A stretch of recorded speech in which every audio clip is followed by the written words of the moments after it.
Dan Pearce is a Manchester United supporting priest, dad of 3 boys, husband, poet, author, musician, and singer-songwriter. Under the name of DC Pearce, Dan will be releasing his new album called Mindful Systems, starting with the first single that debuted on the 24th of November called Long Time Listener, First Time Caller. Dan's music could be described as indie folk, but I like to refer to it as songs for the lost and lonely. Dan says that he likes to write sad songs, and whilst his songs do often have a melancholic, nostalgia-inducing quality, his lyrics are creative and evocative, and his soulful voice is like a warm balm to the soul. Dan, being a priest, is a spiritual man in a very human way, and his own humanness and experience of mental health are frequent visitors in the lyrics of his songs. He writes songs that speak to the complexity of this human experience of living that we all share, and that gives his songs a really relatable quality. Dan is kept very busy with 7 churches over 3 parishes, as well as being a dad to 3 boys and husband to the beautiful Ruth. Dan, thank you for coming on the podcast. A lovely intro. I love that. Thank you very much. You're very kind. Hey, I'll take it.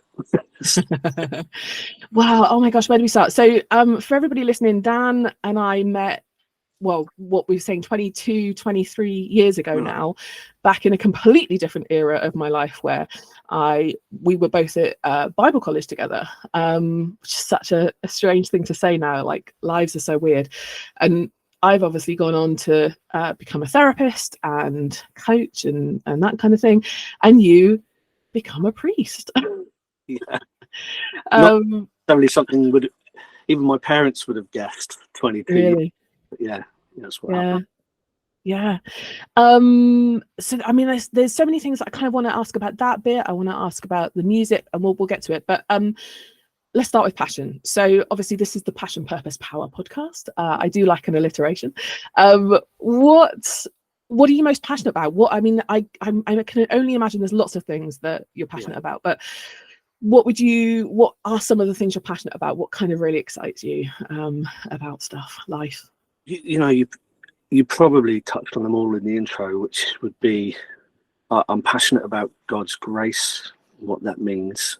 I love to speak about it. I want to inhabit it, and I both receive God's grace and in my prayer is that I'd be one who passes it on. You receive and you just give it away in multiplying grace. So passionate about grace, and I think that infuses most of my other passions. Songwriting being a massive one, although kind of a latent one for a long time. Becoming a priest, having family, all these beautiful things taking over and squeezing out a passion for music. To be honest, they've all been wonderful too, but it's nice lately to have recovered a little bit of that. So it's been 15 years or something since I've done music with my friend George, which is unbelievable. And then we had a little road trip last November to Scotland. I found a cheapy little chalet next to a chapel in the West Highlands, just by the Applecross Mountains, the middle of nowhere.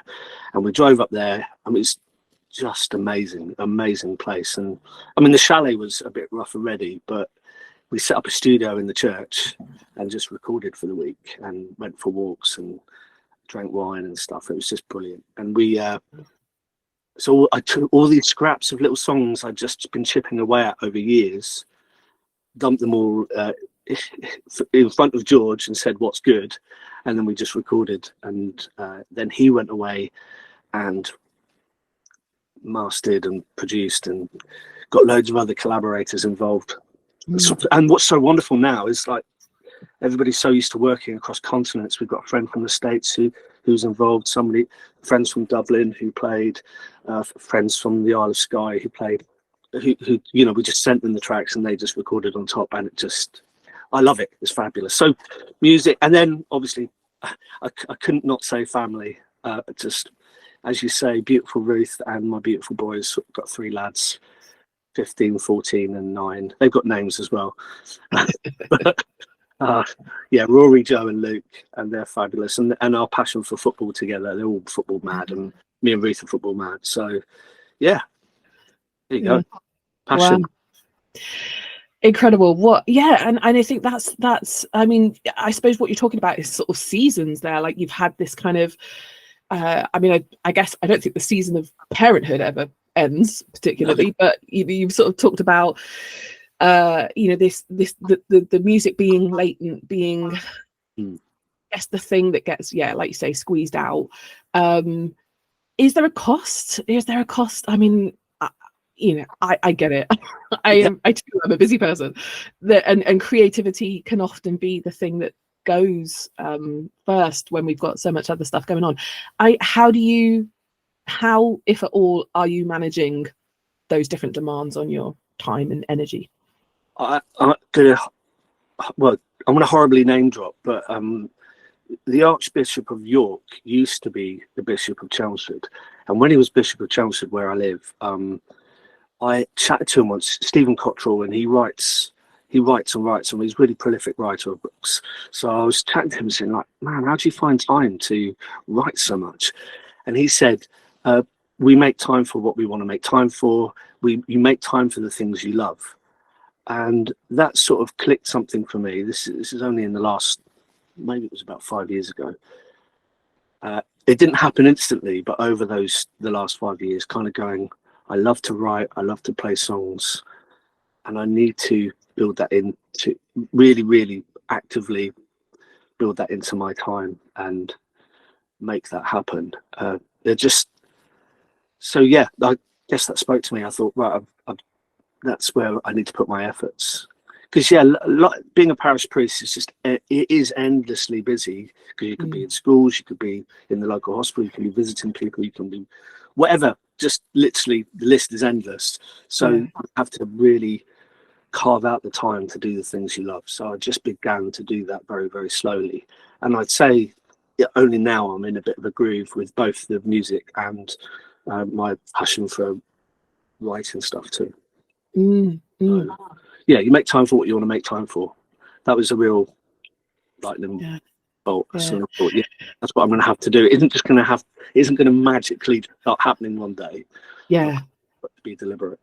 Yeah, and I suppose that means automatically having to be a bit protective and over your boundaries, I guess, because like you say, you could be incredibly busy all the time just with the priest stuff. Yeah, and I think as well, realizing that this is going to sound awfully pretentious, but being creative is so much a part of, I think, all of us, but I certainly feel it. And if I'm not creative, I'm sort of I use creativity to make sense of what's happening. So I need to do that. I need to be creative, and if I'm not, I'm actually a better priest for the time I carve out being creative. I'm a better parent because I'm expressing, I'm working through my thoughts and emotions and spirit by being creative. So that's been a bit of a lightning bolt epiphany as well. So much a part of who we are. You've got to do it, because it will make sense. It will make everything else make sense. And it sounds like there's that real topping up, I suppose. The creativity restores, it helps make sense, but it also probably tops up some of the other stuff that is just being given out to people just by way of your nature, but your job and and I think as well, like I used to play football, and it took me about a decade to admit that I don't play it anymore. That sounds ridiculous, but I used to. But I'd stopped playing football, but I'd never replaced it with anything. In that you carve out an evening or a couple of evenings or a Saturday to go and play football, and that occupies a certain space in your head. Like, I'm just chasing the ball around. I'm being competitive. I'm not thinking about work. That's what I'm doing. And I'd stopped doing it, but it took me years to admit that I didn't do it anymore. But I'd never replaced it or found another outlet for that occupation that isn't my vocation. So I've slowly done that with, I can't play football anymore. It's just too knackered. But through music, through those other things, realizing it taps into another part of your head that you need to exercise, and you need to do it, and you need to be completely focused on that. So it took me a long time to get there. I realize I'm never going to play for England. It's true. Yeah, and really what you're talking about is that ongoing learning. I suppose it's just, it never stops. It's you're learning how to figure out how to make time for yourself, how to be creative, how to be boundaried, how to carve out time for the things you love. Yeah, I don't think that ever stops. No, but yeah, and learning and learning again and learning again, and sort of every now and again recalibrating and thinking, what have I lost? What am I not thinking about? As you say, like, work can be so consuming. You have to really be intentional about what's the balance here. Yeah. Would you? It's always interesting to me when I ask the question about purpose, because sometimes it can feel quite similar to passion, and sometimes people don't necessarily connect with the word purpose. But would you say that you have a sense of purpose, and if so, what is it? I always disliked the word ambition. I never sort of had much cop for that, but I think I do now. It's a kind of a weird one, but my ambition is to have presence of mind, because so much of the way we think now is forward, looking ahead, looking at the horizon. And well, as we spoke about, I crashed the car last week. I rear-ended the car in front. Why? Because I don't know, I just wasn't there. I was thinking about something else. And I think that's such a parable for how I live and how we can live, always looking ahead rather than having the presence of mind now. And my purpose in that is, as I was talking about, it relates to my passion, the grace of God in my parenting, the grace of God in my marriage, the grace of God in my preaching, in my pastoral work, the grace of God in the work with the food bank and the pop-up supermarket that we run, the grace of God in PCCs, council meetings, all being a trustee of various things, just trying to inhabit that and having the presence of mind to inhabit that grace in each moment, and not be thinking, oh, down the line I'll be a more gracious person, down the line I'll be a more holy person, no, it's like right now, being attentive to right now. So that would be my purpose, is now speaking to you and hoping to communicate something of the grace of God in this conversation. And I think that's my purpose. Yeah, so interesting. It's such a so purpose for you kind of went to ambition, and then back to sort of the grace of God, what that means to you in all of the things that you do. But I'm really hearing that kind of I want to be present, I want to be in the moment, expressing, receiving and giving that grace of God. So my ambition is now. My ambition is not 10 years ahead or 5 years ahead. It's not to say I haven't got a plan, but my plan revolves around paying attention to today and paying attention to God's grace in today. So grace being to receive that which I don't deserve and to be the same, to pass it on to others. To love them whether or not they've done anything necessarily to deserve my affection and my generosity and whatever it might be, but just to do it because I think it's like gravity. Which leads us really nicely onto Graceless off the album, because obviously there's only 2 songs that I've heard from the album, because Graceless you put on your Facebook page, and long time listener, first time caller is on Spotify.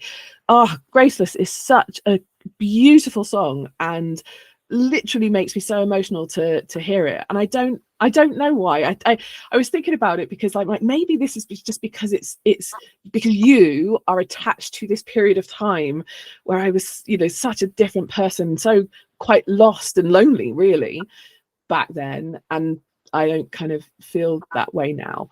So I'm like, is this evoking stuff because I just relate you to that period of time in my life, or is it just that there's something about that song Oh, it's just such a good song. I think we become, like, over time, we become untethered from the person we are. We kind of, you can wander from your spiritual roots or whatever it might be, and sometimes understandably so, because the institutions of the church and all these and the mechanics of religion can be so well, I don't know what the word would be, abhorrent. It can be Yeah. abusive. Yeah. So I think it untethers us and we can stray far away. And I think Graceless was about, the first line is give up on grace for karma, give up on grace for greed. I can't remember. I'd have to find them somewhere. But we give up on the thing we felt anchored in. But the beautiful thing about the grace of God is it won't let you go. Yeah.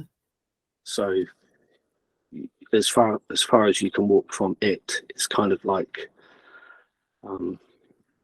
you know, when your kids are little and they follow you everywhere, and you're like, oh, you're there again. There he is. One of mine particularly. He's like, oh, there he is. He's there again. It's a little head. And I feel like grace is like that. It just follows us and follows us, and it's unrelenting and loyal and kind of obsessed with that. So graceless was like, you can think, you can let it go, but it won't. You give. What's the final line?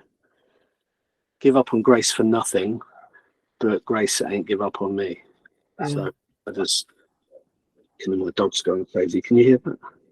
I heard a tiny little bit in the background. He's fine. Yeah.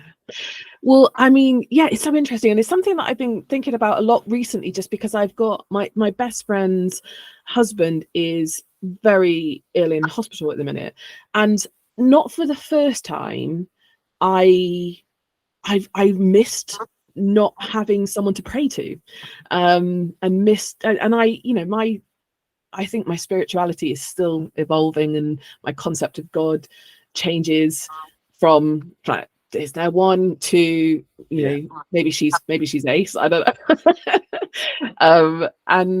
But there's something about the act of praying, and I think you talk, I obviously haven't heard Mindful Systems, the song Mindful Systems, but I saw you write about that somewhere, saying it explores the terrain between talking to oneself and a cosmic connection. And I think that's so interesting for where I am at the minute, because there's something about the act of talking out loud, even if it's inside, to a being, whatever that being is, that gets something out, something that's in out. And I guess there was something in that moment of kind of feeling helpless for my best friend's husband, and going, someone take control of this, or help, or something. Tell me a bit about Mindful Systems, or anything that you have to say on that. Mindful Systems was, I think it sometimes feels like more of a critique of mindfulness than I want it to be, because I think mindfulness is so wonderful. I think it's really good. I think it's related to prayer, and I don't think it's worse than that. I think it's got a tremendous value, and I think there's a sense where prayer is very similar. They're cousins or twins or whatever. They're what are the words to that? I'm just trying to think. But it's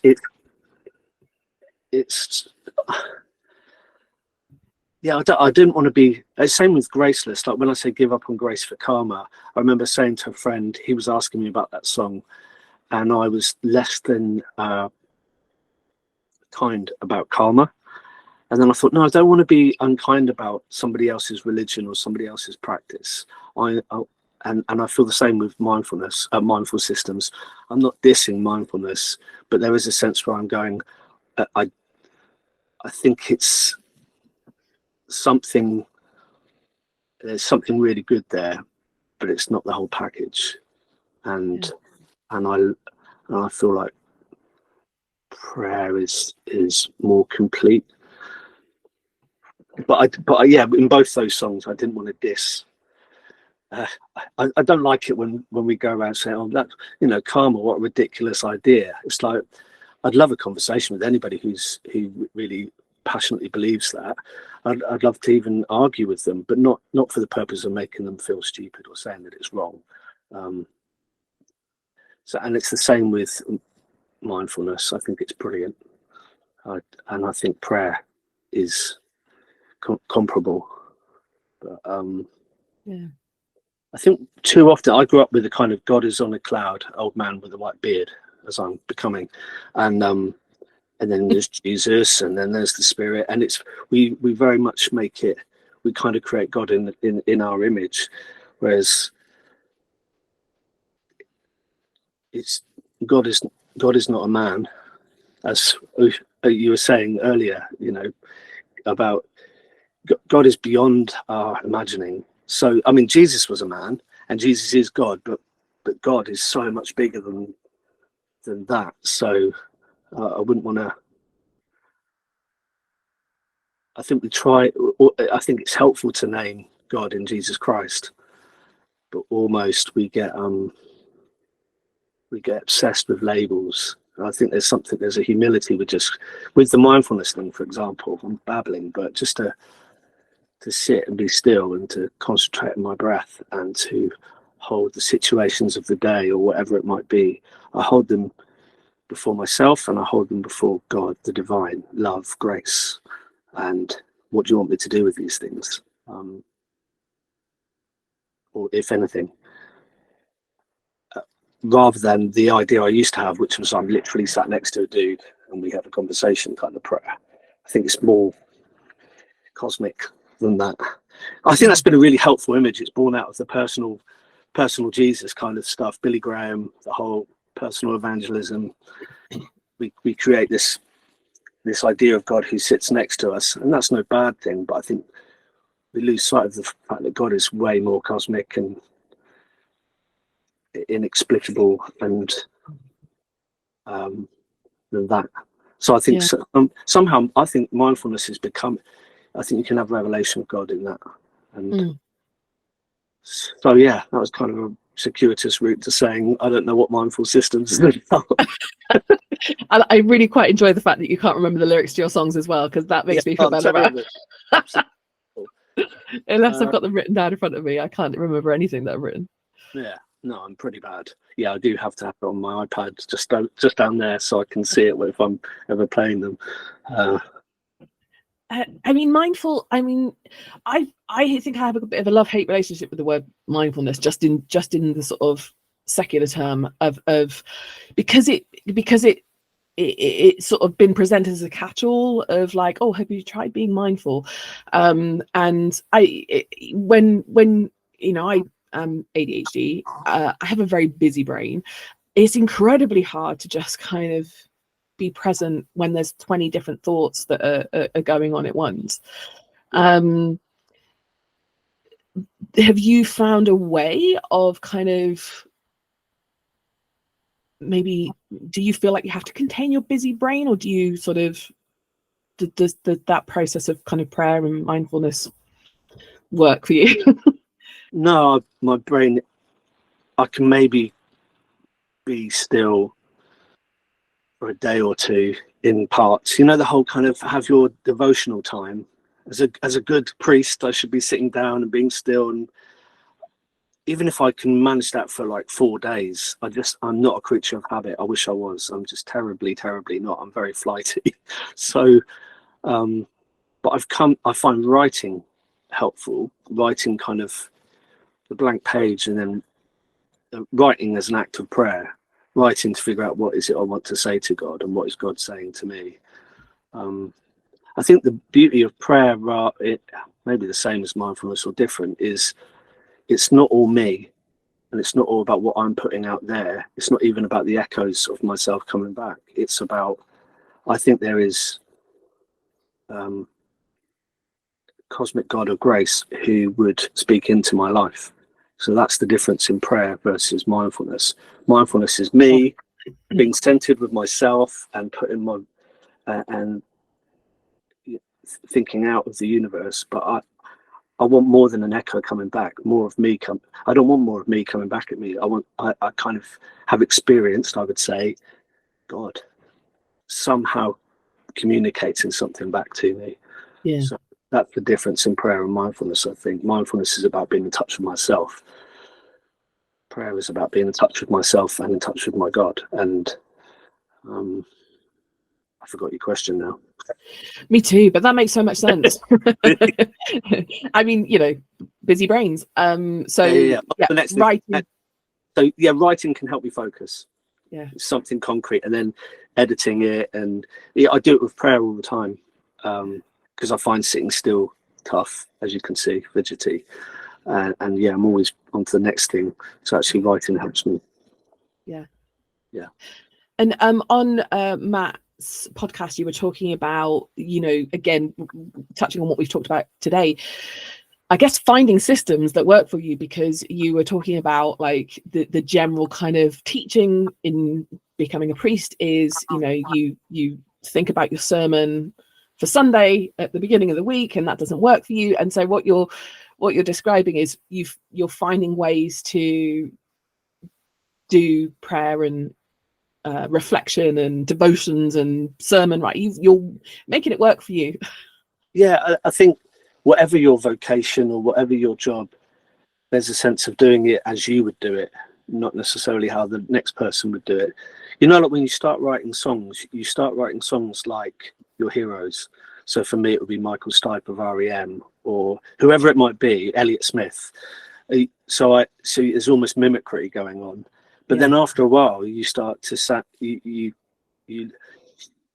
lose that, and you find your own voice. I think it's the same in vocation. I used to run open mic nights in Gloucester, and you'd get guys my sort of age then, sort of 20-something or teenagers coming, and they'd sit there and they broad Gloucester accent, and they'd be like, right then, I'm going to play you a song. And then they'd sit there and play you a song about life in California, and it'd be really American accent, and you'd be like, what's going on? And it's a song they'd written about being on the beach in Santa Fe or whatever. I don't even know if there is a beach there, but you know what I'm saying. They're kind of talking about life in the States, and I'm like, write about you and singing your voice, not this. But I did the same thing, and I think over time, I did it with priestliness as well. I just start thinking, you know, who are my heroes in the faith? Eugene Peterson, whoever they might be, Walter Brueggemann. And then after a while, realizing I've got to somehow find out what I do it like. So when I first preached, I was living in Gloucester. I was running the open mic night, so I was public speaking all the time in one way, but I was being daft. I was emceeing an event. It was creative. It was interactive. And then I was asked to preach, and I didn't sleep, and I couldn't sleep. And then I stood up to preach, and it was the minister said I looked like I was on death row. I was just completely white, been sick before the service. And I suppose what's happened over the last decade is my preaching is more like the guy who ran the open mic night. And I was so uptight about being churchy that I just become completely. It was like in the Bible, there's a story of King Saul dressing the shepherd David. He says he'll fight Goliath. King Saul puts his armor on him and says, "Go. You need to fight. You're going to fight a giant. You'll need a big sword. You'll need some armor. Go for it." And David's like, "I don't need that. I'm a shepherd. I fight lions and bears and tigers." So tigers. Anyway, so he takes off the armor, goes and fights Goliath with a sling, with some stones that he finds in a brook, because that's the shepherd. That's who he is. And he kills Goliath. Sorry to spoil the ending. So I feel like that's been the journey I've been on over a decade or more, is realizing I have to be the guy who ran the open mic nights. That's the priest I am. I'm not this uptight dude who's trying to preach in the right way and speak properly. I love that so much, because congruence is something that I'm super passionate about. And have you what you were saying sounded exactly like a quote by Neil Gaiman. I don't know if you've read it, but he talks about when you start out writing, you copy other people, and over time you find your voice. And you're describing that to a T. I'll have to send you that quote. But it also reminds me of training to be a counselor, because that was what 10 years ago for me now, and I would just be having a chat with someone, and then we'd go into partners to sort of practice our counseling skills, and they'd start talking like this, and I'm like, hang on a minute, who are you? We were just having a laugh and talking.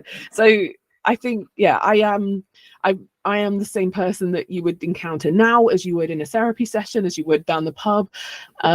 And I think, gosh, there's some grace in that, isn't there? I think, you were sort of talking about initially, you would kind of have perhaps a judgmental feeling towards someone that's written a song about something that's not anything real.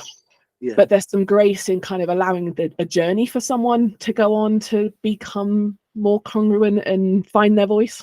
Yeah, because we do it. It's kind of like family. I don't know if you find this with your children. I know you'll find this with your children when you see something that they do. Maybe you can't even put your finger on it, but you do it. Yeah. Or I saw a picture of my grandfather from the early 1960s, and he's walking out of this tent. It was a short home video. I think he was walking out of a tent, and he had this stride and this way about him. And I was like, what I'm watching is how I feel. This is this weird. There was something about the way he moved, which is, you suddenly notice the family likeness. And I feel like that with creativity, you just suddenly become aware that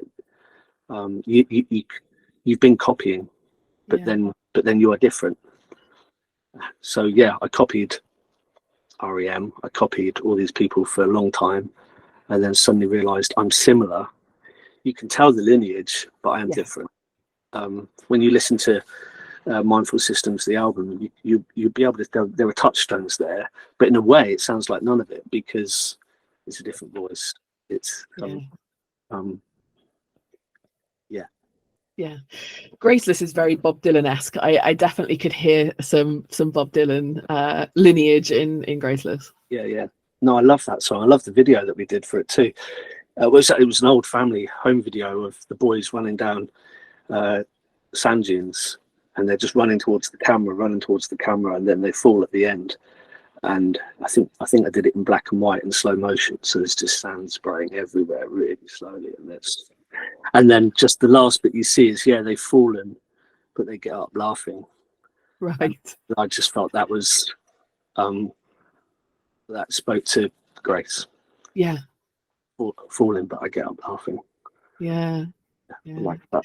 And again, that journey to congruence, I think, I can see it as I look back on my life, because it wasn't even that long ago that I would have I guess been a bit nervous about having a conversation with you, given that like my spirituality now is very different to how it was when we were back at Bible college, and probably completely but different. Well, I would have thought completely different to what you believe, but now I'm at a place where I just have so much understanding for people's stories and what gives them meaning and purpose and joy and belief. And I think I used to be quite critical and judgmental and want to argue, but now I just have so much compassion and passion for people finding meaning in their lives. Well, I can say I think I'm extremely different to how I was then at Bible college too, and for the same reasons. I'm just so interested in people, and interested in so much of being a parish priest is not just to the congregation who gather on a Sunday, but it's to whoever. Like bump into people in the street or in the coffee shop, and quite often they're interested because I'm normally wearing I wear the black and the clerical collar, whatever, and so people will stop you and tell you uninvited, but I'm fine with that, about what they believe or don't believe, and that's just fascinating. It's sort of endlessly fascinating. Yeah. And I think the way I've changed since I was at Bible college 20 odd years ago was the humility to hear somebody else's story without jumping to change it or jump to tell them where they're wrong or whatever it might be. I love that I think it's an Indian proverb about the elephant and 5 blind guys. you heard this? I don't know. They these blind men are taken out. I'll tell it so bad. I'm so bad with anecdotes. But I'll tell it my way. Okay, they go out and they're asked what is an elephant. They each grab hold of a different part of the elephant. So one of them grabs hold of a tail and says an elephant is like a rope or whatever. And then another one grabs the trunk and says the elephant is like a tree. No, the legs, and says the elephant is like a tree. One of them grabs the trunk and says the elephant. Oh, elephants are like snakes. And they said with absolute conviction because they grabbed part of it, but obviously they haven't seen the whole thing. And I feel like there's a big part of that in my ministry where I have a sense of God, Father, Son, and Holy Spirit, but I don't have all of God. Right. I don't. So, just hearing somebody's story and hearing the way God has or hasn't or whatever's going on in their life is so revelatory and interesting. Being interested in interesting. Be interesting in yourself and be interested in others. That's kind of just huge. And not feeling the need to, they say it's a masculine trait, I don't know, but to fix everything. Yeah, and that's certainly, I definitely have an element of fixer, and I think, back in the day, converter, like that was the sort of goal, I suppose, was evangelize, talk, save, and it just sounds like both of us are saying we've come to a very different but similar place of, no, I just want to hear your stories. And I think this whole kind of I've got to convert you thing, it can really weaponize love, which is not very helpful. It's kind of like, you need to hear this because I've got it, you need it. And I feel like that's not to say I've not got something of it, but I don't come with the message of love. I come with love. And I think so much of what we were taught at Bible college, or what the environment we were in Bible college, was we have to take this message and do it to people. Till now, it's like, no, it's not taking the message of love. It is to be loving. It's not the message of grace. It's to be gracious. And I feel like what the church I grew up in very much had lots to commend itself, but there was this sort of detachment. We have to take this message, and it's like, no, it has to be inhabited more. Does that make sense? Yeah, absolutely. Yeah, rather than we sort of weaponize this thing that I've got to do to people, whether they want it or not. And whereas now I hold it lightly. I will love you. You need food, we'll feed you. You need the shelter, we'll shelter you. Not so that you join our club, but because love loves, because that's what love does. Yes. I love it. Not because I've got. It's not that I wouldn't want to see you come to a relationship with God and convert prayer, mindfulness into prayer. It's not that I wouldn't want that. I do. I would. Of course I would. But it just becomes less of a stick to beat you with. Than what we experienced at college, maybe. Yeah. Or maybe in our upbringing in church. Yeah.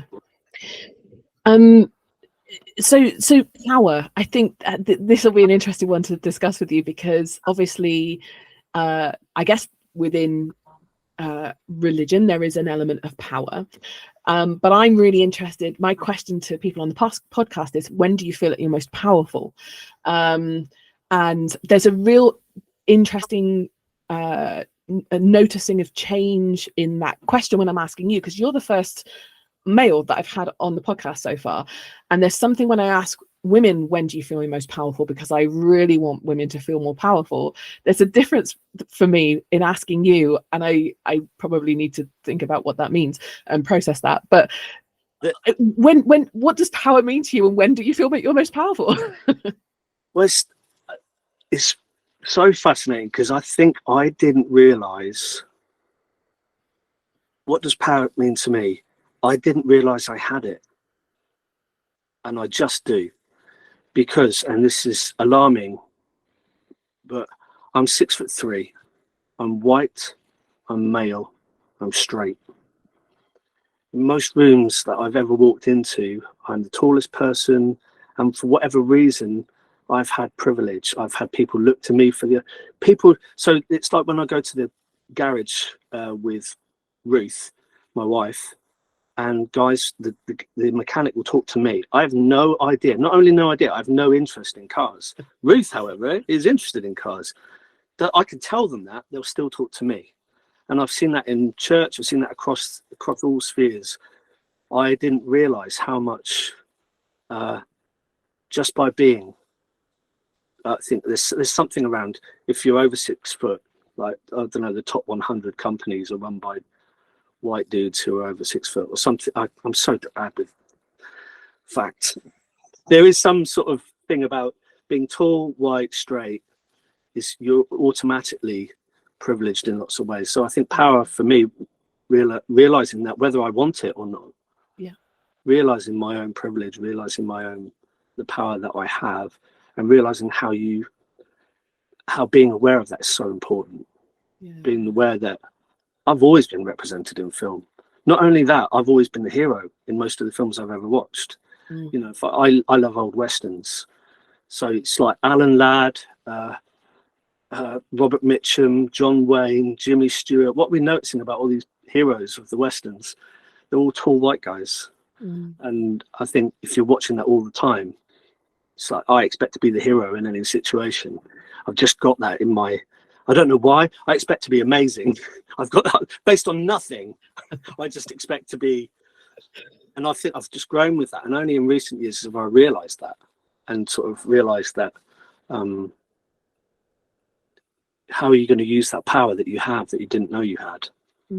So quite often now I'll try and say I'm in a room full of people. I realise, and it really freaks me out. People turn to me, not because I've deserved them to. They defer to me. They turn to me in a meeting and want me to say something. I realised I could use. What am I going to use this newfound power for, good or evil? I realised I have to draw other people in or deflect and say the person we should be listening to most in this room is not me. It's that person, or there are other people here that we need to draw into the conversation. Or, you know, don't talk to me about cars. Talk to my wife. And realizing how much in my life I need to do that. I have power, and I didn't know. It's born by various prejudice and various privilege. But I'm realizing that I have it. I have to use that wisely and not take it for granted. Not use it for malevolent purposes, and also make sure I actively sometimes deflect.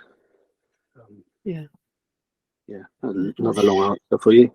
It's so interesting. And what about the music? Do you find does creating music, performing music, does that make you feel powerful in any way? I've always had a love-hate thing with it, really massively. It's the thing I get most nervous about, and although less so, I must say, just a part of that's just been more comfortable in my own skin. Like, this is what I have. Like, the chances are in front of any audience there's going to be people there who think it's crap, but there's also going to be people who love it. So you just have to kind of go, well, that's that. Like, I'm going to play there are people who think some of my favorite bands are rubbish. It's just about taste, isn't it? So I just I've become at home with the fact that just I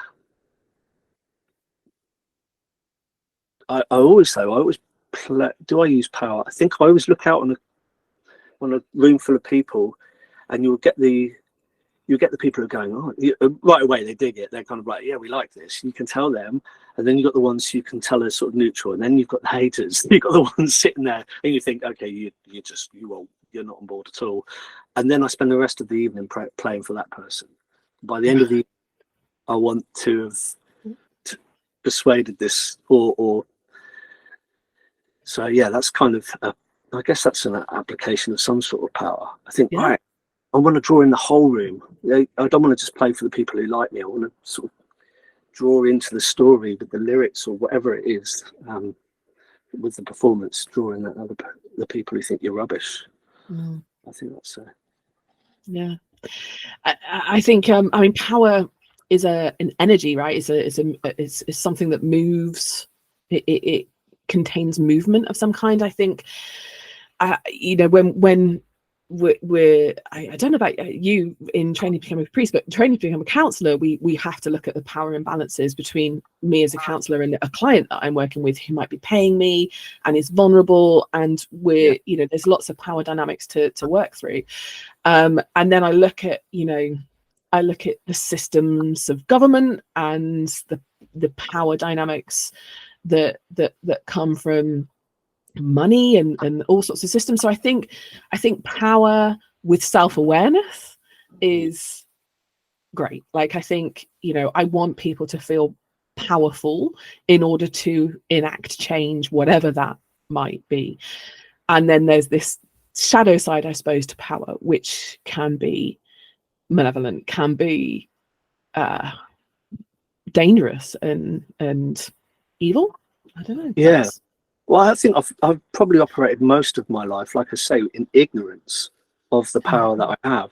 I think that's almost as dangerous. So and as a priest, I sit with people and we're having a drink or whatever, and we're chatting about their life, and I'll just be like, wow, have you ever considered doing this? And I'm just spitballing, I'm just throwing an idea out there. Have you ever thought about, moving to Tahiti and becoming a vet or whatever?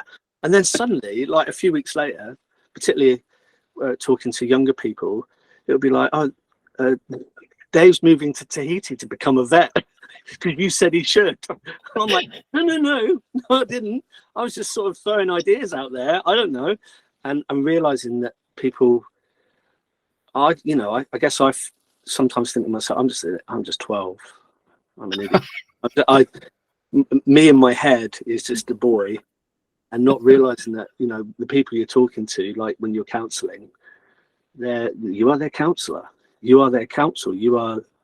So what you say carries weight and power that you didn't know you. So I've become really aware of that over the years, that I'm just sort of messing about, throwing out ideas, and people are changing their life plans because of it. And I'm going, no, don't do that. I think almost ignorance of the power we have can be as harmful, or it's certainly precarious. Yeah. And that's so true. I think power and ignorance is definitely a recipe for disaster. And I suppose then the opposite, has to be of good, for power for good. I guess knowing it's such an ADHD thing to feel very, very young, to feel 12, to feel very I don't know, we've got these quite grown-up jobs. How did we? Yeah, I know. And you look in the mirror and you see, your beard's turned a corner. It's no longer black. It's going mostly grey, and you realise when your kids are looking at you like you looked at your parents in the early 90s, that kind of thing. This is weird. Because I basically feel younger than my oldest child most of the time. Which I think is so exciting and joyful. And that's the part that I love about being neurodivergent, is that there is a real childlike joy and energy that comes from that. And we can be grown up, and we can do the hard things and the parts of our job that require us to be grown-ups. But there's something about the joy of having an eternal youth that's exciting. And just but coming to realize that, like I say, that's and using it for good, using the good energy of that, but being aware that it can have some unwanted side effects, and light and shadow. And realizing that people take you seriously when you don't take yourself that seriously is quite tough. I really need to think about what I say before I just throw it out there. So I think probably, and this podcast will not be testament to this, but I think probably over the years I talk less in counselling. I say less, unless I feel really prompted, and I would say that is God. So I wait upon, even when I'm talking to somebody, I'll be going, how can I speak life and grace and the love of God into this situation? Because I don't know, So often, and you'll have this as a counsellor, the expectation is you'll know at least something useful to say. And sometimes you're listening to people's issues and you're going, I have no earthly idea what to say about this. In fact, quite often, just even as I'm talking and I'm listening, or even as I'm listening, I try and be prayerful. What do I say? Is it useful not to say anything? Sometimes. Yeah, and there's some real grace in that as well, of it's sometimes enough just to listen and empathize and hear and get it, and people don't always need the solution, I suppose. No, don't try and fix it sometimes. Or probably the bulk of the times. Well, that seems like a good place to start, because I feel like there's just loads of other things that we could talk about, but I don't know, it feels like a nice winding up. It's great to say hello again. It's been a while.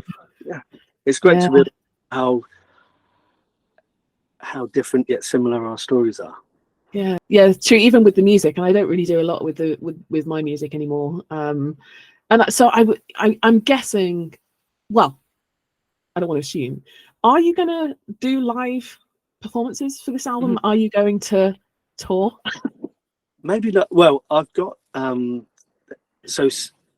what's used to be called sabbatical, and they now call it, in our diocese, they call it extended study leave. So 3 months next year where I won't be doing parish ministry. I've got 3 months left to my own devices, and part of that, so that's post Easter, April, May, June, part of that I'd like to spend going around and doing a bit, taking some of these songs and performing them places. So I hope so. I played a couple of gigs a couple of weeks ago, which was great because it had been so long. So and you get the taste again. You go, I really want to do this. So I've got a friend. It won't be what you hear on the album, unfortunately, because what we've got on the album is multiple musicians, a full band, all the rest of it, well produced, all the rest of it. Whereas this will be me and my buddy Mark playing guitars, 2 guitars. He's a sensational guitarist, so sort of brings that extra level of quality to our performance. So hopefully post Easter. Are you gonna head Gloucester way? Oh yeah, definitely. So George lives in Gloucester still, so it will definitely be doing something up there. I think I've got a few irons in the fire, and then we just have to see how it lines up with family life and the other things I've got planned. But I maybe a week or two knocking about, playing some gigs would be fabulous. Are you please say yes, are you going to put out any of your old stuff on Spotify now that you can do that? Because I don't know where my Big Blue Sun album is anymore, and I'd love to listen to that again.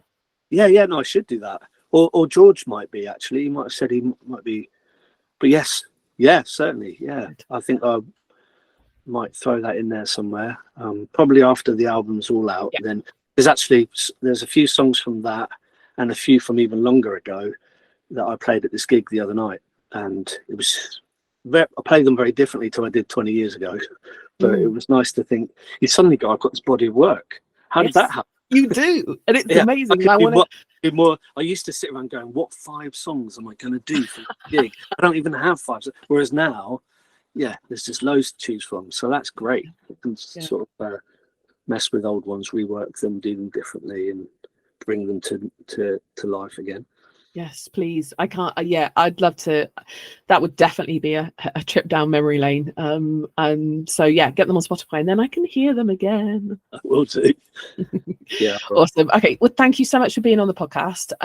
Really good to see you again. So weird seeing you again, and so it's just no time has passed at all. No, it's strange. No, great to see you too. Really good. Thanks for asking interesting questions. It's really good. Oh, you're welcome. All the best with it. I like the existential questions. They're the best. Send my love to Ruth, and obviously the boys have no idea who I am, so don't say hi to them because that'd be weird. But say hi to Ruth for me, and I'll catch you online, I'm sure. Cool. Take it easy.